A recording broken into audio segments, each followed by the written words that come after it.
إن الحمد لله نحمده ونستعينه ونستغفره ونؤمن به ونتوكل عليه ونعوذ بالله من شرور أنفسنا ومن سيئات أعمالنا من يهده الله فلا مضل له ومن يضلل فلا هادي له وأشهد أن لا إله إلا الله وحده لا شريك له وأشهد أن محمدا عبده ورسوله يا أيها الذين آمنوا اتقوا الله حق تقاته ولا تموتن إلا وأنتم مسلمون يا أيها الناس اتقوا ربكم الذي خلقكم من نفس واحدة وخلق منها زوجها وبث منهما رجالا كثيرا ونساء واتقوا الله الذي تساءلون به والأرحام إن الله كان عليكم رقيبا يا أيها الذين آمنوا اتقوا الله وقولوا قولا سديدا يصلح لكم أعمالكم ويغفر لكم ذنوبكم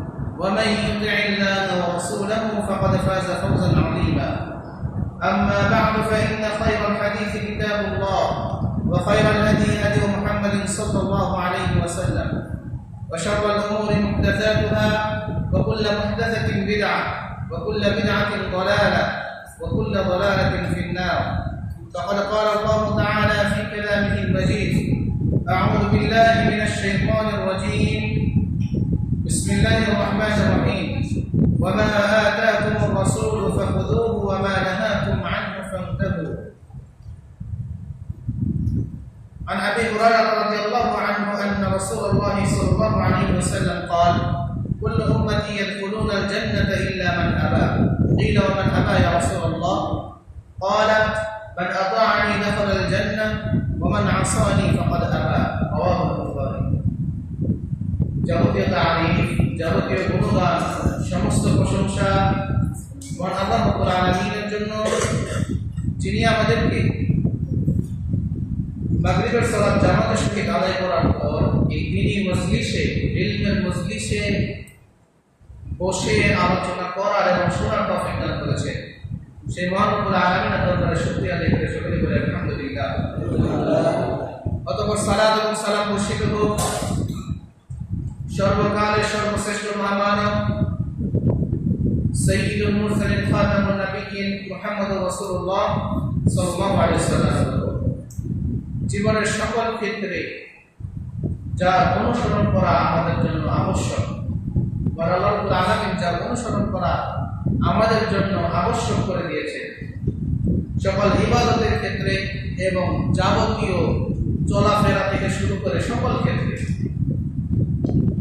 আমাদের জীবনে এমন কোনো বিষয় নেই যে বিষয়ে রাসূলুল্লাহ সাল্লাল্লাহু আলাইহি ওয়াসাল্লামের কোনো দিক নির্দেশনা পাওয়া যায় না খাওয়া দাওয়া থেকে শুরু করে হাঁটা চলা ঘুমানো এমনকি টয়লেটে যে আমরা যে কাজকর্ম সারি সেগুলোর ক্ষেত্রেও কি সুস্পষ্টভাবে কোরআন হাদিসে বর্ণিত আছে যে আমরা সেগুলো কোন তরিকায় কিভাবে কি করব কোন দিক ফিরে আমরা ইস্তেনজা করব ইস্তেনজায় প্রবেশের সময় দোয়া আছে বের হওয়ার সময় দোয়া আছে ঠিক অনুরূপভাবে ঘুমানোর দোয়া আছে ডান কাত হয়ে ঘুমাতে হবে কিভাবে ঘুমাতে হবে ঘুম থেকে ওঠার দোয়া আছে আবার খাওয়া দাওয়ার ক্ষেত্রেও ডান হাত দিয়ে খেতে হবে খাওয়ার শুরুতে দোয়া আছে খাওয়ার শেষে দোয়া আছে ঠিক জীবনের সকল ক্ষেত্রে রাসূলুল্লাহ সাল্লাল্লাহু আলাইহি ওয়াসাল্লামের দিক নির্দেশনা আমরা দেখতে পাই এবং এই সকল কিছুই আমাদের অনুসরণ করতে হবে যদি অনুসরণ না করি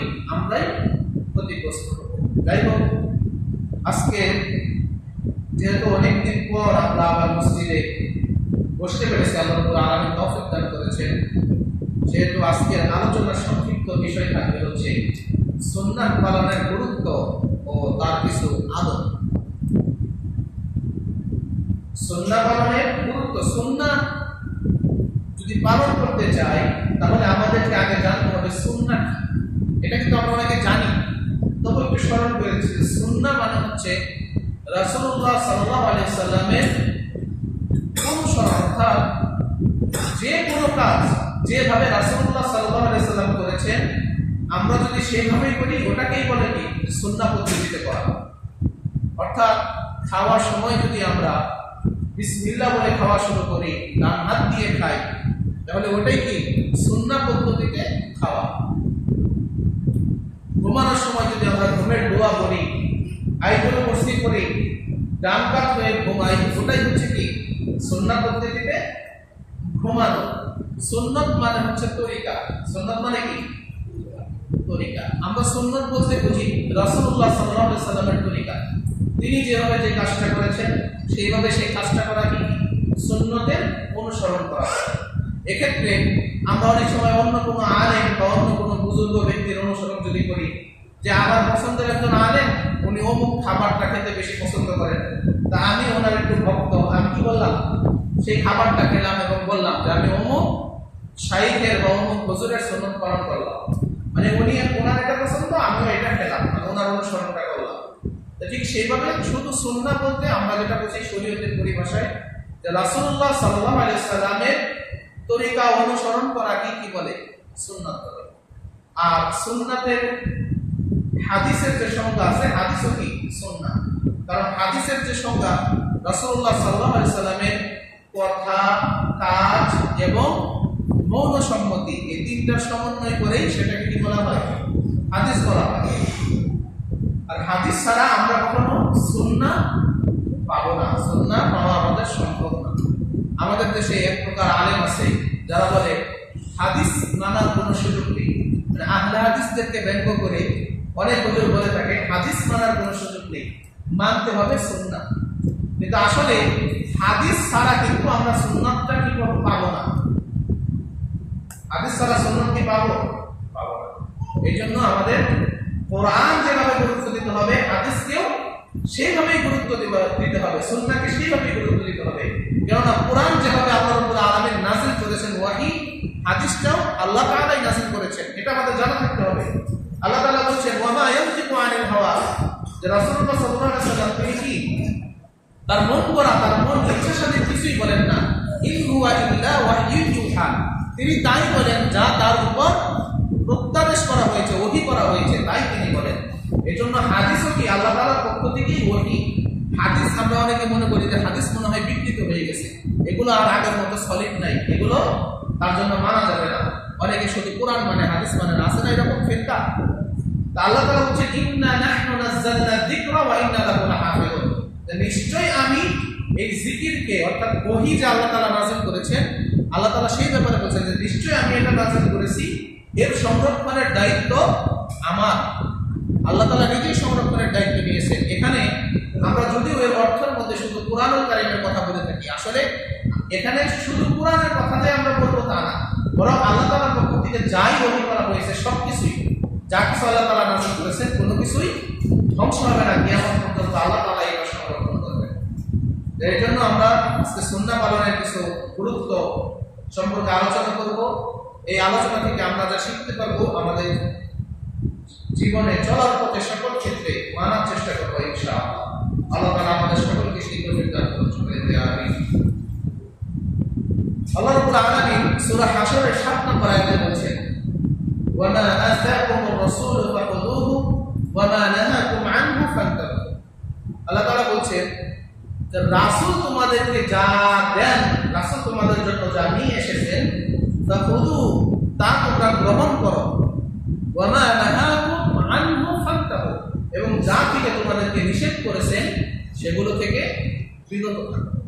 সূরা হাশরের 7 নম্বর আয়াতে আল্লাহ রাব্বুল আলামিন বলে দিয়েছেন। এই আয়াত দ্বারা বোঝা যায় যে রাসূল সাল্লাল্লাহু আলাইহি সাল্লাম ইসলামের শরীয়তে আমাদের জন্য যা কিছু এনেছেন, যা কিছু করতে বলেছেন, ওইটুকুই আমাদের কি করতে হবে, আর যা কিছু নিষেধ করেছেন সেগুলো থেকে বিরত থাকতে হবে। তিনি যা করেন নাই সেটা ইসলামী শরীয়তের কাজ মনে করে সওয়াবের আশায় করার কোনো সুযোগ নেই। আরো যদি আমরা দেখি যে মহান রব্বুল আলামিন সূরা আলে ইমরানের 31 নম্বর আয়াতে বলেছেন কুল ইন কুনতুম তুহিব্বুনাল্লাহা ফাত্তাবিউনি ইউহিব্বুকুমুল্লাহু ওয়া ইয়াগফির লাকুম যুনুবাকুম। আল্লাহ তাআলা বলেন যে কুল, হে রাসূল আপনি বলে দিন, ইন কুনতুম তুহিব্বুনাল্লাহ, তোমরা যদি আল্লাহকে ভালোবাসতে চাও। আমরা আল্লাহকে কে ভালোবাসতে চাই? আমরা কি এমন কেউ আছি যে আল্লাহকে ভালোবাসতে চাই না? এমন কোন মানুষ পাওয়া যাবে না। এখন যদি বলি হাত তুলেন কে আল্লাহকে ভালোবাসতে চান, আমরা সকলেই হাত তুলব। তাই না? তাহলে আমরা সকলেই আল্লাহকে ভালোবাসতে চাই। যে আল্লাহ তাআলা রাসূলকে আদেশ দিচ্ছেন, হে রাসূল আপনি বলুন ইন কুনতুম তুহিব্বুনাল্লাহ, তোমরা যদি আল্লাহকে ভালোবাসতে চাও ফাত্তাবিউনি, তাহলে আমার অনুসরণ করো। তাহলে কি করো? আমার অনুসরণ করো। ইউহিব্বুকুমুল্লাহ, তাহলে আল্লাহ তোমাদেরকে ভালোবাসবে। অর্থাৎ আমরা যদি আল্লাহকে ভালোবাসতে চাই তাহলে কি করতে হবে? রাসূল সাল্লাল্লাহু আলাইহি সাল্লামের অনুসরণ করতে হবে। আমরা যদি প্রকৃতভাবে ভালোভাবে সহি শুদ্ধভাবে রাসূলুল্লাহ সাল্লাল্লাহু আলাইহি সাল্লামের অনুসরণ করি তাহলে কি ইউহিব্বুকুমুল্লাহ, আল্লাহ তাআলা আমাদেরকে ভালোবাসবেন। ওয়া ইয়াগফির লাকুম যুনুবাকুম, এবং তোমাদের অপরাধসমূহ ক্ষমা করে দেবেন। অর্থাৎ আমরা যদি চাই যে আমাদের অপরাধসমূহ আল্লাহ তাআলা ক্ষমা করে দিন এবং আল্লাহ তাআলা আমাদেরকে ভালোবাসেন, তাহলে আমাদের কি করতে হবে? রাসূলুল্লাহ সাল্লাল্লাহু আলাইহি সাল্লামের অনুসরণ করতে হবে। কোরআনুল কারীমে রাসূল সাল্লাল্লাহু আলাইহি সাল্লামকে অনুসরণ করার মাধ্যমে আল্লাহর ভালোবাসা পাওয়ার এই সুযোগের কথা উল্লেখ আছে। আর কোনো অপশন আল্লাহকে ভালোবাসা আর কোনো অপশন কোরআনুল কারীমে বর্ণিত নাই। একমাত্র কারণ কি? আল্লাহকে যদি ভালোবাসতে চাই কি করতে হবে? রাসূলুল্লাহ সাল্লাল্লাহু আলাইহি সাল্লামের অনুসরণ করতে হবে। তাহলে আল্লাহ তাআলা আমাদেরকে ভালোবাসবেন এবং আমাদের অপরাধসমূহ ক্ষমা করে দেবেন। সুবহানাল্লাহ। আরেকটা যদি দেখি, মহান আল্লাহ রাব্বুল আলামিন সূরা আহজাবের 21 নম্বর আয়াতে বলছেন, লাকাদ কানা লাকুম ফি রাসূলিল্লাহি উসওয়াতুন হাসানাহ, যে তোমাদের মধ্যে তোমাদের জন্য রাসূলের মধ্যে রয়েছে উত্তম আদর্শ। আমাদের জন্য কি রাসূলের মধ্যেই কি আছে? উত্তম আদর্শ। তাহলে কার আদর্শ আমাদের গ্রহণ করতে হবে? রাসূলুল্লাহ সাল্লাল্লাহু আলাইহি ওয়াসাল্লাম আদর্শ আমাদের গ্রহণ করতে হবে আমরা মুসলিম হিসেবে, রাসূলুল্লাহ সাল্লাল্লাহু আলাইহি ওয়াসাল্লামের উম্মত হিসেবে। কিন্তু আজকে দুঃখের বিষয়, আমাদের চুলের কাটিং দেখলে বোঝা যায় না যে আমরা আসলে রাসূলের উম্মত না অন্য কোনো খেলোয়াড়ের উম্মত, না অন্য কোনো খেলোয়াড়ের অনুসারী, না রাসূলের অনুসারী। ইহুদি, খ্রিস্টান, নাসারা তাদের মতো চুল কাটিং, তাদের মতো পোশাক আশাক, টাকনুর নিচে কাপড় পরিধান করা, এগুলো কি রাসূলের আদর্শ? অর্থাৎ রাসূলের আদর্শ ঠিকই, কিন্তু আমরা সেটা গ্রহণ করতে পারতেছি না। কি জন্য পারতেছি না জানেন? আল্লাহ তাআলা বলছেন, লিমান কানা ইয়ারজুল্লাহা ওয়াল ইয়াউমাল আখির, রাসূলের মধ্যে তাদের জন্য উত্তম আদর্শ যারা কি করে? লিমান কানা ইয়ারজুল্লাহা ওয়াল ইয়াউমাল আখির, যারা আল্লাহকে এবং আখিরাত দিবসকে, পরকালকে যারা ভয় করে। তোমাদের মধ্যে যারা আল্লাহকে এবং পরকালকে ভয় করে তাদের জন্য রাসূলের মধ্যে রয়েছে কি? উত্তম আদর্শ। অর্থাৎ আমরা যারা রাসূলের আদর্শ এখনো নিজের মধ্যে গ্রহণ করতে পারতেছি না বা অনুসরণ করতে পারতেছি না, আমাদের বুঝতে হবে যে আমরা হয়তো আল্লাহ এবং পরকালকে আমরা ভয় করি না। কারণ আল্লাহ এবং পরকালকে যদি ভয় করতাম তাহলে জীবনের সকল ক্ষেত্রে আমরা রাসূলুল্লাহ সাল্লাল্লাহু আলাইহি সাল্লামের আদর্শকে অনুসরণ করতাম, অনুকরণ করতাম। আল্লাহ এবং পরকালকে যদি ভয় করতাম, কোনোভাবেই আমাদের পায়জামা, লুঙ্গি, প্যান্ট এগুলো টাকনুর নিচে থাকতো না। আমরা যদি প্রকৃত অর্থেই আল্লাহ এবং পরকালকে ভয় করতাম, আমরা তো হাফ প্যান্ট পরে বাইরে চলাফেরা করতে পারতাম না।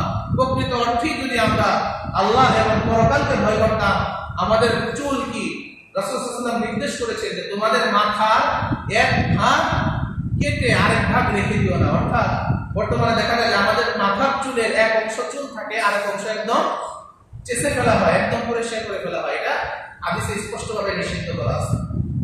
এগুলো বিভিন্ন ইহুদি, খ্রিস্টান, নাসারা, বিভিন্ন ফুটবল খেলোয়াড়, তারপরে আরো অনেক খেলোয়াড় আছে, অনেক নায়ক আছে, তাদের অনুসরণ করে আমাদের অনেক মুসলিম যুবক এইভাবে চুলের কাটিং দিয়ে থাকে। এগুলো আমাদের করা যাবে না।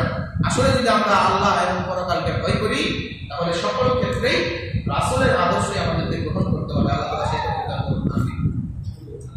আর রাসূলকে এতই প্রাধান্য দিতে হবে যে আল্লাহ রাব্বুল আলামিন সূরা নিসার 65 নম্বর আয়াতে বলেছেন, ফালা ওয়া রাব্বিকা লা ইউমিনুন হাত্তা ইউহাক্কিমুকা ফীমা শাজারা বাইনাহুম সুম্মা লা ইয়াজিদু ফী আনফুসিহিম হারাজান মিম্মা কাযাইতা ওয়া ইউসাল্লিমু তাসলিমা।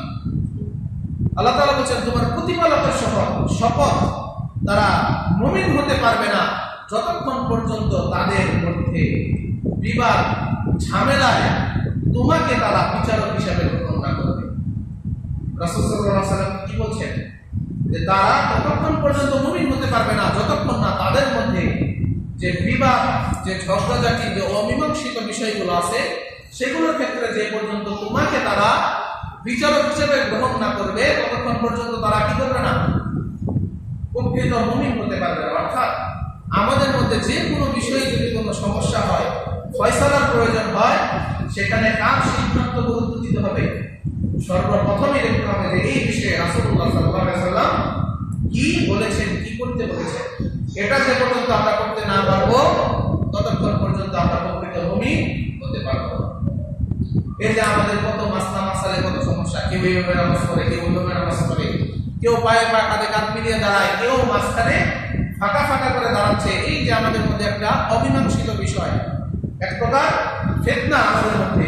এইটা যদি আমরা মীমাংসা করতে চাই সর্বপ্রথম আমাদেরকে দেখতে হবে যে এই বিষয়ে রাসূলুল্লাহ সাল্লাল্লাহু আলাইহি ওয়াসাল্লাম কি বলেছেন। শুধু নামাজের বিষয় না, যে কোনো বিষয়, জায়গা জমি নিয়েও যদি ভাইদের মধ্যে বিরোধের সৃষ্টি হয় সেখানেও দেখতে হবে যে রাসূলুল্লাহ সাল্লাল্লাহু আলাইহি ওয়াসাল্লাম কিভাবে জায়গা জমি বন্টন করার নির্দেশ দিয়েছেন, সেগুলো আমাদের গুরুত্ব দিতে হবে। যে পর্যন্ত সকল ক্ষেত্রে রাসূলুল্লাহ সাল্লাল্লাহু আলাইহি ওয়াসাল্লামের সিদ্ধান্তকে আমরা চূড়ান্ত সিদ্ধান্ত হিসেবে মেনে না নিতে পারবো ততক্ষণ পর্যন্ত আমরা প্রকৃত মুমিন হতে পারবো না, প্রকৃত মুসলিম আমরা হতে পারবো না। এটা আল্লাহ তাআলা সূরা নিসা 65 নম্বর আয়াতে বলেছেন। এই যে নামাজে দাঁড়ানোর বিষয়টা যদি বলি যে কাতারে আমরা কিভাবে দাঁড়াবো, পরস্পরের মাঝখানে ফাঁক থাকবে না পায়ে পা কাঁধে কাঁধ মিলিয়ে দাঁড়াবো, এই ক্ষেত্রে হাদিসে যদি আমরা দেখি রাসূলুল্লাহ সাল্লাল্লাহু আলাইহি ওয়াসাল্লাম আজকে ফজরের পরেও আলোচনা করেছি, অনেকেই শুনেছেন যে রাসূলুল্লাহ সাল্লাল্লাহু আলাইহি ওয়াসাল্লাম ইকামতের পর মুসল্লিদের দিকে ফিরে বলতেন কি, আকিমু সুফুফাকুম ওয়া তারাসু, তোমরা কি পরস্পর গায়ে গা লাগিয়ে কাতার সোজা করো। তারপরে আরো অন্যান্য হাদিসে বর্ণিত আছে ওয়াসুদ্দুল খালাল, দুইজনের মাঝখানে ফাঁকা জায়গা কি করো, বন্ধ করো, পায়ে পা কাঁধে কাঁধ লাগিয়ে দাঁড়ানোর ব্যাপারে নির্দেশ দেওয়া হয়েছে। এখানে আমরা যদি রাসূলের এই সিদ্ধান্তকে না মেনে নিজের মন গড়া কোনো সিদ্ধান্ত, অন্য কোনো মাযহাবের সিদ্ধান্ত, অন্য কোনো ইমামের সিদ্ধান্তকে আমরা প্রাধান্য দেই, আমরা প্রকৃত মুমিন হতে পারবো না। এই সূরা নিসার 65 নম্বর আয়াতের আলোকে অর্থাৎ আমরা যদি প্রকৃত মুমিন হতে চাই জীবনের সকল ক্ষেত্রে ইবাদত বন্দেগী থেকে শুরু করে অন্যান্য যত ঝাই ঝামেলা আছে সকল ঝামেলা মীমাংসা করার ক্ষেত্রে রাসূলুল্লাহ সাল্লাল্লাহু আলাইহি ওয়াসাল্লামকে সর্বোচ্চ প্রাধান্য দিতে হবে। তার কথার দ্বারা যদি ঠিকমতো আমরা সমাধান বুঝতে না পারি তখন আমরা আলেম ওলামার দ্বারস্থ হব যে কি করা যায়। যেটা স্পষ্টভাবে আল্লাহ রাসূলের হাদিস আছে, তার কথা আছে, তার কর্ম আমরা বুঝতে পারি হাদিসের মাধ্যমে যে রাসূল সাল্লাল্লাহু আলাইহি ওয়াসাল্লাম এই পরিপ্রেক্ষিতে এটা করেছেন, সেখানে অন্য কারো কথা আর চলবে না। তাহলে রাসূলুল্লাহ সাল্লাল্লাহু আলাইহি ওয়াসাল্লামের তাই সর্বোচ্চ গ্যারান্টি, সর্বোচ্চ গুরুত্ব দিয়ে আমাদেরকে মানতে হবে।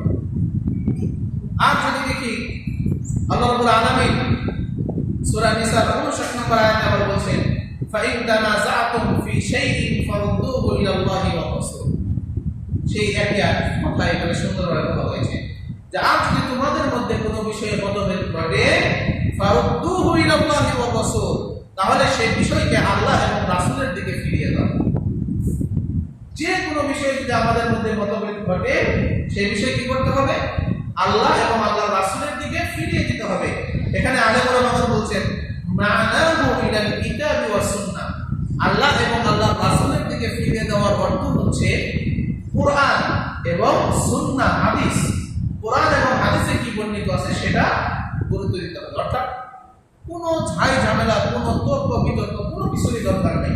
আমাদের যে সকল বিষয়ের মধ্যে নিজেদের মধ্যে বিবাদ সৃষ্টি হবে, মতানৈক্য দেখা যাবে, সেই সকল বিষয়ে আমাদের কি করতে হবে, আল্লাহ তাআলা নির্দেশ দিয়েছেন ফারুদ্দুহু ইলাল্লাহি ওয়া রাসূল, সেই বিষয়গুলোকে আল্লাহ এবং আল্লাহর রাসূলের দিকে ফিরিয়ে দিতে হবে। অর্থাৎ কুরআন এবং হাদিসে সেই বিষয়ে কি ফয়সালা আছে সেটা আমাদেরকে গ্রহণ করতে হবে। কোন বড় হুজুর, কোন বড় ইমাম কি বলছে সেটার আর কোনো প্রয়োজন নাই। যখন কোরআন হাদিস থেকে আমরা স্পষ্টভাবে কিছু বুঝতে না পারবো, আমাদের এই বিবেকে না ধরবে, আমরা বুঝতে পারতেছি না, সেই সকল বিষয়ে বিভিন্ন মুস্তাহিদ কোরআন ইমামগণ কি বলেছে সেগুলো আমরা গ্রহণ করি। কিন্তু যেগুলো ব্যাপারে স্পষ্ট হাদিস আছে সেই ব্যাপারে ইমাম আবু হানিফার কথাও মানার দরকার নাই, ইমাম শাফিঈ, ইমাম আহমদ ইবনে হাম্বল, ইমাম মালিক, আরো অন্যান্য যত মুস্তাহিদ ইমাম আছে তার কথাই মানার দরকার নাই, যেখানে স্পষ্ট রাসূলের কথা স্পষ্ট। যেখানে আমরা বুঝতে পারবো না ফয়সালাটা, সেখানে আমরা বিভিন্ন মাযহাবের ইমাম, বিভিন্ন মুস্তাহিদ, বিভিন্ন বড় বড় আলেম ওলামা তাদের মতামত, তাদের ফয়সালা আমরা গ্রহণ করব। এই জিনিসটা আমাদের বুঝতে হবে। আর মহান রব্বুল আলামিন সূরা নিসার 80 নম্বর আয়াতে বলেন, মান ইউতি'ir রাসূলা ফাকাদ আতা আল্লাহ, যে রাসূলের আনুগত্য করলো সে আসলে আল্লাহরই আনুগত্য করলো। যে রাসূলের আনুগত্য করলো সে কার আনুগত্য করলো? সে আসলে মূলত আল্লাহরই আনুগত্য করলো। এই আয়াত দ্বারা অনেকে আবার ভুল ব্যাখ্যা করেন যে তার মানে আল্লাহ এবং রাসূল এক, কিন্তু আসলে আয়াতের ব্যাখ্যা হচ্ছে যে ব্যক্তি রাসূলের আনুগত্য করলো সে আল্লাহরই আনুগত্য করলো। এই জন্য কেননা আল্লাহ তাআলাই রাসূলের আনুগত্য করার জন্য নির্দেশ দিয়েছেন। আল্লাহ তাআলা কি রাসূলের আনুগত্য করার জন্য নির্দেশ দিয়েছেন, ইয়া আইয়ুহাল্লাযীনা আমানু আতিউল্লাহ ওয়া আতিউর রাসূল ওয়া লা তুবতিলু আমালাকুম। হে ঈমানদারগণ, তোমরা আল্লাহর আনুগত্য করো এবং রাসূলের আনুগত্য করো, তোমাদের আমলকে বাতিল করো না। আবার আরেক আয়াতে আল্লাহ রাব্বুল আলামিন বলেন, ইয়া আইয়ুহাল্লাযীনা আমানু আতিউল্লাহ ওয়া আতিউর রাসূল ওয়া উলিল আমরি মিনকুম। যে হে ঈমানদারগণ, তোমরা আল্লাহর আনুগত্য করো এবং রাসূলের আনুগত্য করো, ওয়া উলিল আমরি মিনকুম, এবং তোমাদের উপরস্থ যে নেতা আছে তাদের আনুগত্য করো। অর্থাৎ যারা আমাদেরকে হুকুম দেয় তাদের আনুগত্য আমাদের করতে হবে। যারা হুকুম দেয় এর ব্যাখ্যায় অনেক কথা আছে, যেমন রাষ্ট্রপ্রধান, তারা আমাদেরকে হুকুম দেয়, তাদের কোনো হুকুম যদি সরাসরি ইসলামের বিরুদ্ধে না যায় তাহলে সেগুলো আমাদের মান্য করতে হবে। যেমন বর্তমানে আমার আলোচনা কিন্তু কোরআন হাদিস ভিত্তিক যত আলোচনা করার চেষ্টা করি, কিছু বর্তমান প্রেক্ষাপটের আলোকে অনেক আলোচনা চলে আসে। যেমন বর্তমানে মৎস্য অধিদপ্তর থেকে আমাদেরকে নির্দেশনা দেওয়া হয়েছে কি এই চাইনা জাল, কারেন্ট জাল এগুলো ব্যবহার না করার জন্য, কারণ এগুলোর মাধ্যমে মাছের যে বংশ বিস্তার করা হয় সেটা আস্তে আস্তে ধ্বংস হয়ে যাচ্ছে। যে মাছ বড় হওয়ার আগেই সেই জালে ধরা পড়ছে, আস্তে আস্তে মাছ কমে যাচ্ছে। আমরা বাস্তব কিন্তু দেখতে পাচ্ছি যে আগে জালে যে পরিমাণ মাছ উঠতো এখন তার অর্ধেকও উঠে না, তাই না? আস্তে আস্তে মাছের পরিমাণ কমে যাচ্ছে। কি জন্য? এই সকল চায়না জাল, কারেন্ট জাল, আরো বিভিন্ন যেগুলোকে অবৈধ ঘোষণা করা হয়েছে রাষ্ট্রীয়ভাবে, এটা কিন্তু ইসলামের সাথে সাংঘর্ষিক না। এটা দেশের উন্নয়নের জন্য এই নিষেধাজ্ঞাটা সরকারের পক্ষ থেকে দেওয়া হয়েছে। এগুলো মানা কিন্তু আমাদের জন্য আবশ্যক। আমরা যদি এগুলো অমান্য করি আমরাও কিন্তু এর জন্য আবার এই গুনার দায়ভার আমাদের রয়েছে। শুধু সরকারের সমালোচনা করলে হবে না, নিজেকেও দেখতে হবে যে আমরা কতটুকু দেশের স্বার্থে কাজ করি। আরো অনেক নির্দেশনা আছে, যেমন ধূমপান স্বাস্থ্যের জন্য ক্ষতিকর, এটা সরকারি ভাবেও নির্দেশনা দেওয়া, কিন্তু আমরা এগুলো মানি না। কিন্তু সরকারি ভাবে নিষিদ্ধ না, তারপর সরকারি ভাবে আরো অনেক জিনিস নিষিদ্ধ আছে যেগুলো ইসলামেও নিষিদ্ধ। যেমন ধূমপানের কথা যদি বাদ দিই, অন্যান্য যে মাদকগুলো আছে, ইয়াবা, ফেন্সিডিল, এগুলো গাঁজা সরকারি ভাবে নিষিদ্ধ না, এগুলো কিন্তু ইসলামেও নিষিদ্ধ। আবার কিছু কিছু জিনিস আছে আমাদের যে উপরোক্ত কর্মকর্তা যারা আছে তারা নিষেধ করেছেন, কিন্তু ইসলামের সরাসরি হারাম না, কিন্তু তারা নিষেধ করেছেন, ওটা মানলে উপকার আছে। সেই সকল জিনিস আমাদের জন্য মানা আবশ্যক। যেমন আমরা যারা ড্রাইভিং করি, যদি একটা স্পিড মেপে দেওয়া হয় যে এত কিলোমিটার উপরে গাড়ি চালানো নিষেধ, সেটা মানাও ড্রাইভারের জন্য কি আবশ্যক। সেটা যদি সে আদেশটাকে অমান্য করে এর জন্য কি হিসাব দিতে হবে। এর জন্য আল্লাহ তাআলা বলেছেন, ইয়া আইয়ুহাল্লাযীনা আমানু আতিউল্লাহ ওয়া আতিউর রাসূল ওয়া উলিল আমরি মিনকুম। হে ঈমানদারগণ, তোমরা আল্লাহর আনুগত্য করো, রাসূলের আনুগত্য করো, এবং তোমরা যাদের অধীনস্থ তাদেরও আনুগত্য করো। এখানে আমরা যারা স্কুলের ছাত্র ছাত্রী আছি, যারা বিভিন্ন প্রতিষ্ঠানে পড়ালেখা করতেছি, আমাদের যে শিক্ষকরা আছে তারা যদি কোনো আমাদেরকে আদেশ দেয় সেগুলো আমরা মানতে বাধ্য এই আয়াতের আলোকে। তবে আমরা যারা বিভিন্ন চাকরিজীবী আছি, সেই যে প্রতিষ্ঠানে চাকরি করতেছি সেই প্রতিষ্ঠানের অফিসার যদি কোনো নির্দেশ দেয়, সেখান থেকে কোনো দিক নির্দেশনা দেয়, সেগুলো মেনে চলতে কি আমরা বাধ্য, যদি সরাসরি ইসলামের সাথে সাংঘর্ষিক না হয়। এটা আমাদের মাথায় রাখতে হবে।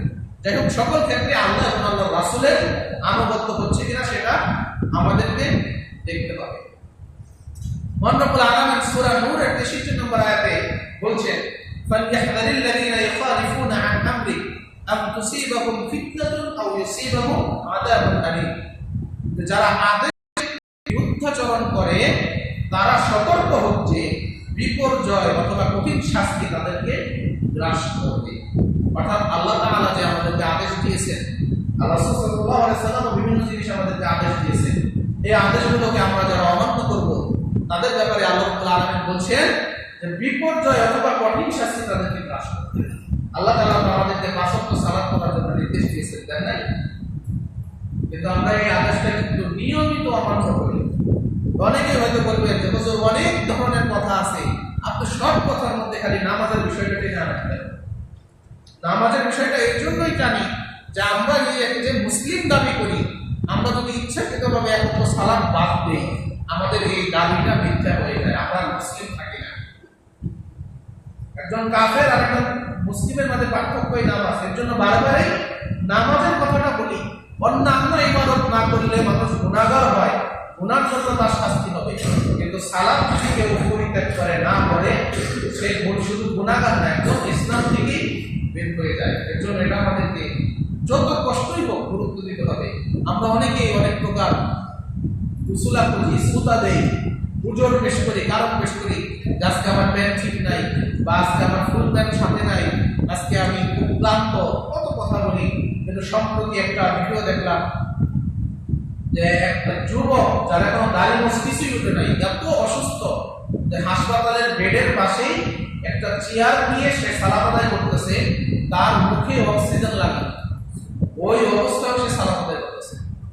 এই ভিডিওটা দেখে আমার চোখ দিয়ে প্রায় পানি বের হয়ে গেছে যে এই ভিডিও দেখার পর আমরা কিভাবে, কি সুতা দিয়ে, আমরা কোন ওজর দিয়ে এই নামাজ থেকে আমরা বাঁচতে পারি।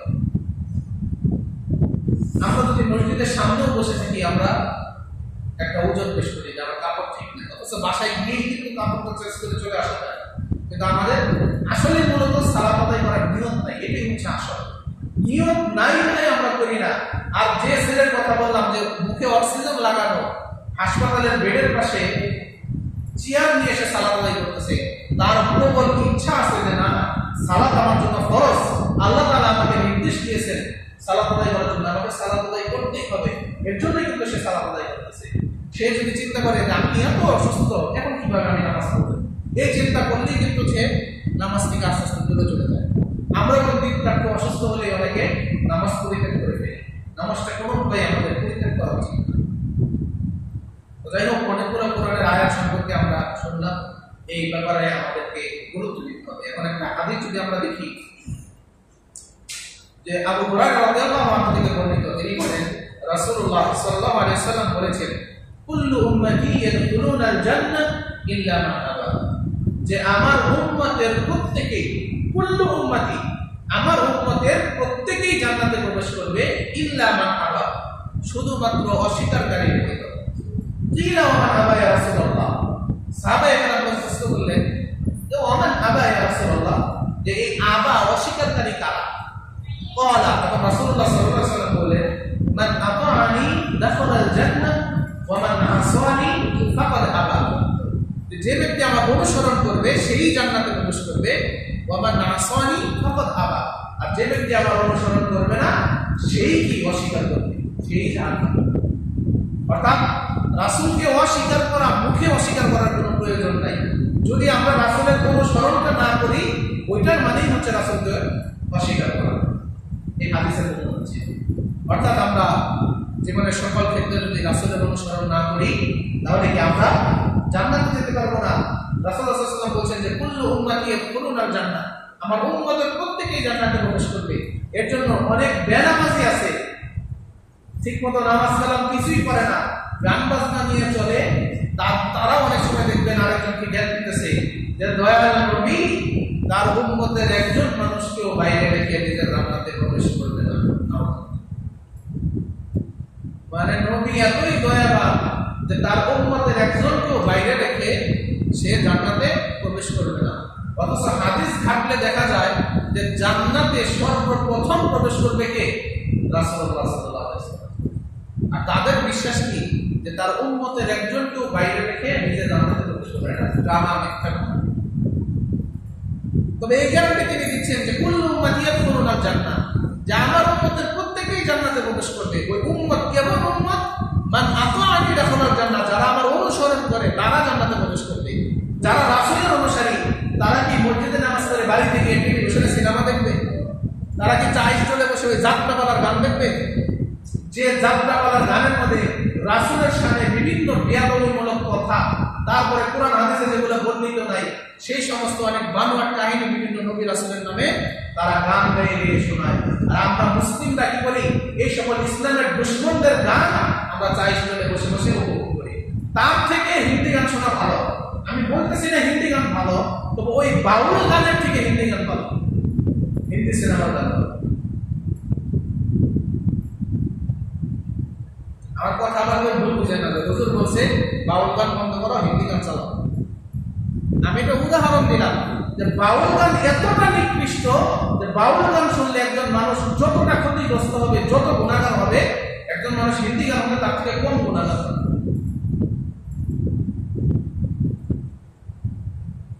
আর আমাদের মুসলিম হিসাবে এই সকল গীবতের জায়গা, চাইস্টল কি গীবতের জায়গা, ওখানে ভালো কথা খুব কম হয়।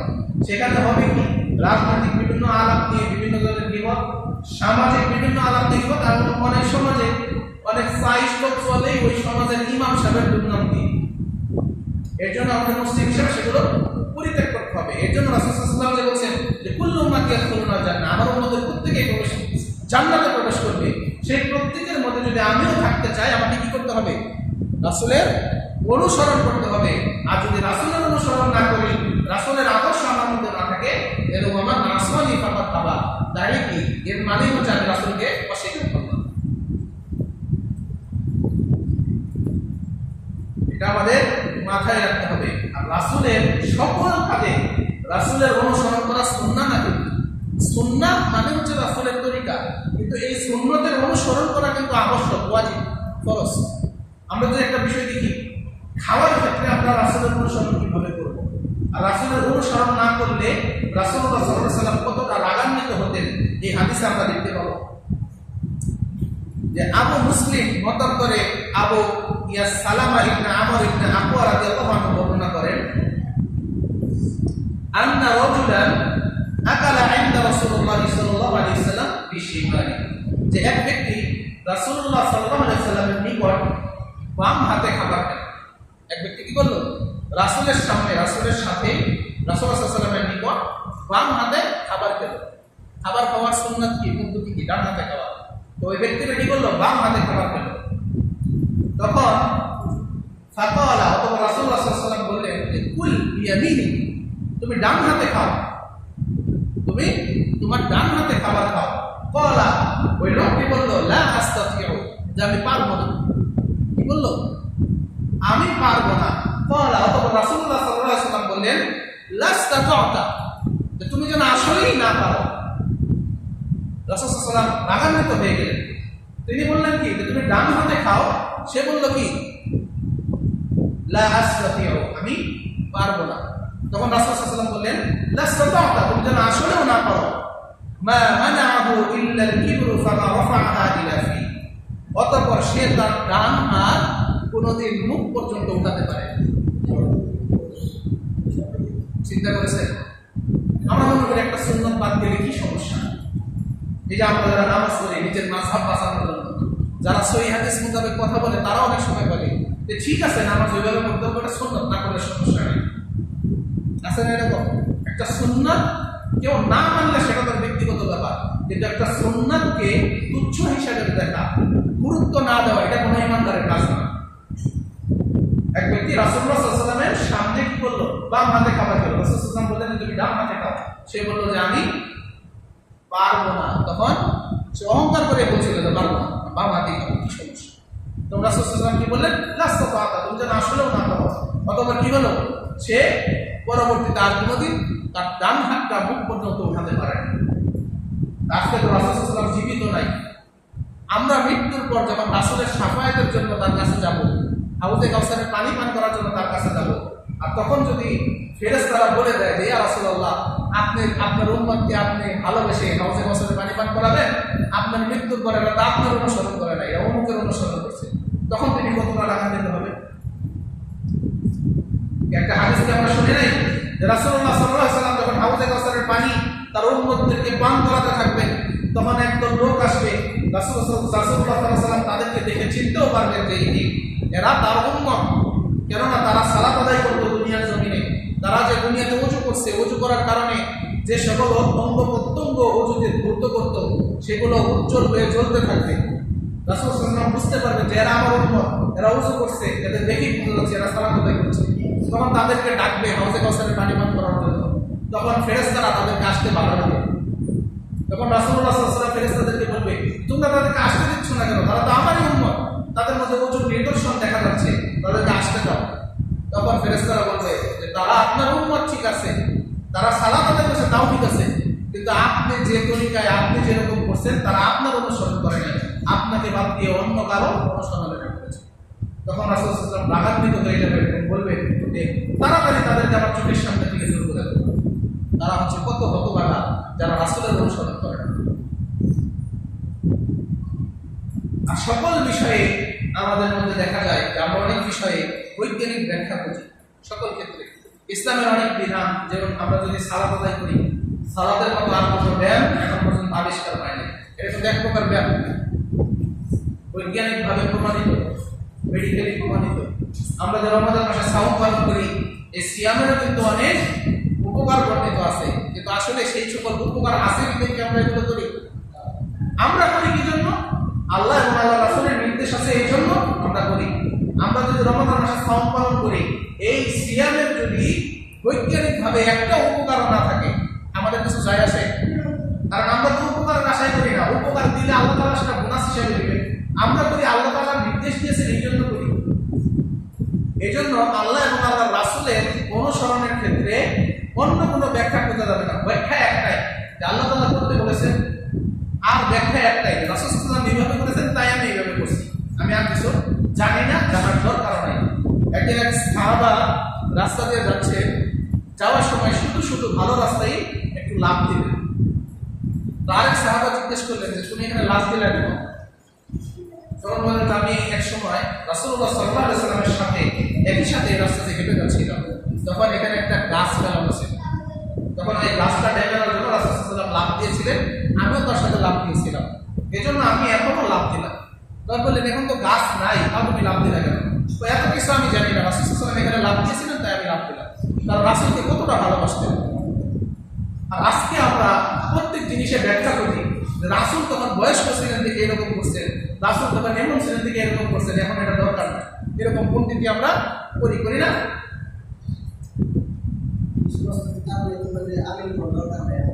মক্কায় যে হাজরে আসওয়াদ আছে, যারা রাসূল কি ছিলেন জানেন? হাজরে আসওয়াদ আছে না, পাথরটা যেটাতে মানুষ চুমা দেয়, চুমা দেওয়ার কারণ কি?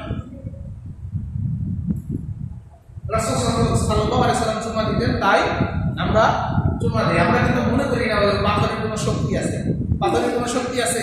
পাথরকে আমার বিপদ মুক্ত করতে পারবে? পাথরকে আমার ভবিষ্যৎ ঠিক করতে পারবে? কিছুই করতে পারবে না। একটা হাদিস যদি দেখি, আবেস ইবনে রাবিয়া রাদিয়াল্লাহু আনহু থেকে বর্ণিত, তিনি বলেন রাআইতু উমর বিন খাত্তাব রাদিয়াল্লাহু আনহু, যে আমি উমর ইবনে খাত্তাব রাদিয়াল্লাহু আনহুকে দেখেছি ইউকাব্বিলুল হাজার, ইউকাব্বিলুল হাজার, যে হাজরে আসওয়াদ আছে সেটার কথা বলা হচ্ছে, যে তিনি সেই হাজরে আসওয়াদ কালো পাথরে কি করলেন? চুমু দিলেন। ওয়া ইয়াকুল, এবং বললেন ইন্নী আ'লামু আন্নাকা হাজার, যে আমি জানি তুমি একটি পাথর ছাড়া আর কিছু না। ওমর ইবনে খাত্তাব হাজরে আসওয়াদে চুমু দিলেন এবং তারপর ওই পাথরকে লক্ষ্য করে বললেন কি, ইন্নী আ'লাম, নিশ্চয়ই আমি জানি, আন্নাকা হাজার, তুমি একটা পাথর ছাড়া আর কিছুই নও, মা তানফাউ ওয়ালা তাদুররু, তুমি উপকার করতে পারবে না আর অপকার ক্ষতিও করতে পারবে না। ওয়ালাউলা আন্নী রাআইতু রাসূলুল্লাহ সাল্লাল্লাহু আলাইহি ওয়াসাল্লাম ইউকাব্বিলুকা মা কাব্বালতু, যে আমি রাসূলুল্লাহ সাল্লাল্লাহু আলাইহি ওয়াসাল্লামকে দেখেছি তোমাকে চুম্বন করতে, তাই আমি চুম্বন করলাম। মুত্তাফাকুন আলাইহি, বুখারী মুসলিমের হাদিস। তাদের ঈমানটা কি রকম ছিল? যে হাজরে আসওয়াদে চুমা দিয়ে বলছে যে তুমি পাথর ছাড়া আর কিছুই নাও, তুমি উপকারও করতে পারো না অপকারও করতে পারো না। রাসূলুল্লাহ সাল্লাল্লাহু আলাইহি ওয়াসাল্লামকে দেখেছি তোমাকে চুমু দিতে, তাই আমি চুমু দিলাম, আর কোনো কারণ দরকার নাই। এই জন্য আমরা যারা সকল ক্ষেত্রে আল্লাহ তাআলার বিধান যখন মানবো, রাসূলের অনুসরণ যখন করবো, তখন কে কি মনে করবো কিছুই দেখার দরকার নাই, আমাদের আর কোনো ব্যাখ্যারও দরকার নাই। এটা কি জন্য করলাম? রাসূলুল্লাহ সাল্লাল্লাহু আলাইহি ওয়াসাল্লাম করেছেন তাই করেছি। এটা কি জন্য করলাম? আল্লাহ তাআলা নির্দেশ দিয়েছেন তাই করেছি। দরকার নাই। বর্তমানে আমাদের দেশে এই সুন্নাহ অনুসরণ করতে গেলে এক শ্রেণীর আলেমরাই বলে যে ফিতনা। কি বলে? ফিতনা। এই যে আমিন বলার ব্যাপারে কত হাদিস, একটা মসজিদে গিয়ে আপনি যদি জোরে আমিন বলেন আপনি বলবেন ফিতনাবাজ। নাউযুবিল্লাহ। রাসূলুল্লাহ সাল্লাল্লাহু আলাইহি ওয়াসাল্লাম কি ফিতনাবাজ ছিলেন? বর্তমানে মধ্যে যারা সালাত আদায় করে তারা সবাই কি ফিতনাবাজ? আমাদের বাঙালি আলেমদের কাছে তারা হচ্ছে ফিতনাবাজ। এই যে এইভাবে প্রত্যেকটা ক্ষেত্রে রাসূলের অনুসরণ না করার কারণে অনেক মানুষ পাঁচ ওয়াক্ত সালাত আদায় করা সত্ত্বেও রাসূলের সুপারিশ থেকে বঞ্চিত হবে। আবার আমরা ইয়াংদের মুসলিম যারা আছি, আমরা যদি জীবনের প্রতিটা ক্ষেত্রে রাসূলের আদর্শকে অনুসরণ না করি, পোশাক আশাক চুলের কাটিং থেকে শুরু করে জীবনে চলাফেরার ধরন আচার আচরণে বড়দের সাথে যদি বেয়াদবি করি, এটা কি রাসূলের আদর্শ? রাসূলুল্লাহ সাল্লাল্লাহু আলাইহি সাল্লামের চাচারা ছিলেন সব কি মুশরিক, দাদা ছিলেন কি মুশরিক, তবু তাদের সাথে তিনি কখনো বেয়াদবিমূলক আচরণ করেন না। ছোটদেরকে স্নেহ করতেন, বড়দেরকে সম্মান করতেন। আমাদের জীবন কি সেই রাসূলের মতো হতে হবে। আমরাও ছোটদেরকে স্নেহ করব, বড়দেরকে সম্মান করব। এগুলো যদি না করি জীবনে আমাদের হতাশা দুর্দশা রয়েছে। আর সব ক্ষেত্রে আমাদের লাঞ্ছিত হতে হবে। আর যদি প্রত্যেকটা ক্ষেত্রে আমরা রাসূলের অনুসরণ করি তাহলে কখনোই আমরা কি লাঞ্ছিত হব না। এই যে আহলে হাদিসদেরকে যদি দেখি, এই আহলে হাদিসরা যেগুলো ইসলামে অনুমোদন নাই এমন কোনো কাজে কখনো জড়ায় না। আহলে হাদিসের কোনো আলেম সরকারি কোনো দলের সাথে বেশি খাতিরও দেয় না, আবার কোনো দলের কি নিন্দা বা গালাগালি কিছুই করে না, যার কারণে সরকার সিলসিলা আমাদের কোনো সমস্যা নেই। আমরা রাসূলের যে আদর্শ সেটার উপর অটল থাকতে চাই। আমরা কাউকে তেল মেরে কারো কাছাকাছি যেতে চাই না, আবার কাউকে কি দুর্নাম করে কারো দুষ্কৃতি বর্ণনা করে কাউকে দূরেও ফেলে দিতে চাই না। আমরা চাই যে মতাদর্শী থাকুক সকলেই যেন কোরআন এবং সেই সুন্নাহ অনুসরণ করে। যারাই কোরআন হাদিসের অনুসরণ করবে তাদের সাথে আমাদের সুসম্পর্ক গড়ে উঠবে। যে যত বড় ইসলামিক দলই হোক, তারা যদি কোরআন হাদিসের প্রকৃত অনুসরণ না করে তাদের সাথে আহলে হাদিসের কখনো ভালো সম্পর্ক থাকবে না। আর কোনো দল যদি ইসলামিক দল না হয়েও কোরআন হাদিসের অনুসরণ করে, কোরআন হাদিসের কাছাকাছি অবস্থান করে, তাদের সাথে আহলে হাদিসের ভালো সম্পর্ক থাকবে। এই জন্য আহলে হাদিস মানে আহলে হাদিস দলের জন্মগ্রহণ করছি এটাই আহলে হাদিস, এটা কখনো ভাবা যাবে না। প্রকৃত অর্থে আল্লাহ এবং রাসূলকে প্রকৃত অনুসরণ করার মাধ্যমে আমাদের আহলে হাদিস হতে হবে। আর যদি আমরা নামাজ না পড়ি তাহলে তো আমরা মুসলিমই থাকবো না, আহলে হাদিস তো দূরেই না। তাহলে সেই বিবেচনা করলে কয়জন আহলে হাদিস আছে আমাদের সমাজে?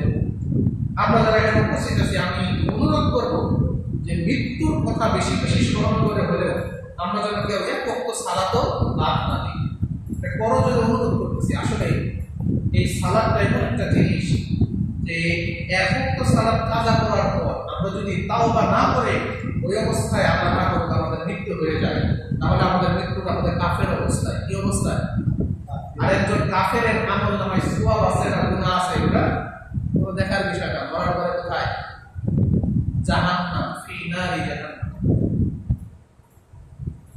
আমরা অনেক হাদিস শুনি না যে যারা মুসলিম বিন্দুমাত্র ঈমান নিয়ে মৃত্যুবরণ করবে তারা তাদের শাস্তি ভোগ করার পর একদিন না একদিন জান্নাতে যাবে। এই আশা কিন্তু আমরা অনেকে করি, কিন্তু আমরা কিন্তু এটা জানি না যে আমরা যদি ইচ্ছাকৃতভাবে সালাত পরিত্যাগ করি সেই ঈমানটা আমাদের মধ্যে আর অবশিষ্ট থাকে না, আমরা মুসলিম থাকি। এই জন্য আমরা এখানে যারা উপস্থিত আছি আমরা সবাই প্রায় প্রাপ্তবয়স্ক বালেগ। এখন যদি আমরা সালাত পরিত্যাগ করি এর জন্য আমাদেরকে কঠোর হিসাবের সম্মুখীন হতে হবে। এই জন্য আমি আশা করব যে এরপর থেকে আমি সকলকে যেন মসজিদে দেখতে পাই। আল্লাহ রাব্বুল আলামিন আমাদের সকলকে সেই তৌফিক দান করুন। একটু মন দিয়ে চিন্তা করা যে আমি মৃত্যুবরণ করলে এখন আমার অবস্থাটা কোথায়। খালেস মনে যদি একটু চিন্তা করি রাত্রে ঘুমানোর সময় বা যখন একা থাকি, খেলাধুলার বাইরে যখন সময় কাটাই, এই যে মৃত্যুবরণ করার পর গোসলটা অন্য মানুষে দিবে, কেউ আর নাম ধরে ডাকবে না, শুধু বলবে কি লাশ কোথায়, লাশ নেই। কেউ আর বলবে না যে রানা কোথায় আছে, রানাকে একটু দেখে আসি, তানবীর কোথায় আছে দেখে আসি, রোহান কোথায় আছে। তখন মৃত্যু পর এটা কেউ বলবে না যে আব্দুল্লাহ কোথায়, খালেদ কোথায়, বলবে কি লাশ কোথায়, লাশ কই, লাশকে দোয়ানো হয়েছে, লাশ কি মসজিদ পারে আনছে জানাজার জন্য, তাই বলি না আমরা। আর পরিবার পরিজনের আমার পরিবার পরিজন যতই আমার জন্য পাগল থাকুক, 2 দিন 3 দিন পর আস্তে আস্তে তারা স্বাভাবিক জীবনে ফিরে আসবে। আপনারাও এখানে যারা আছেন, আপনার মৃত্যুর জন্য পৃথিবীর কোনো কিছুই থেমে থাকবে না। পৃথিবীর কোনো কিছুই থেমে থাকবে না। একটা বিমানের পাইলট যদি মৃত্যুবরণ করে, সেই বিমান বন্ধ থাকে না, অন্য পাইলট দ্বারা চলতে থাকে। একটা মসজিদের ইমাম যদি মৃত্যুবরণ করে, সেই মসজিদও চলতে থাকবে। আপনি মৃত্যুবরণ করেন, আপনার কাজ আপনার মাধ্যমে হতে থাকবে। এর জন্য একটু চিন্তা করা যে মৃত্যু কিন্তু বরং উঠতেই হবে। এমন না যে না আমার বয়স কেবল 11 বছর, আমার বয়স কেবল 15 বছর, 60 বছর তারপরে আমি ভালো হবো, এর কোনো গ্যারান্টি আছে?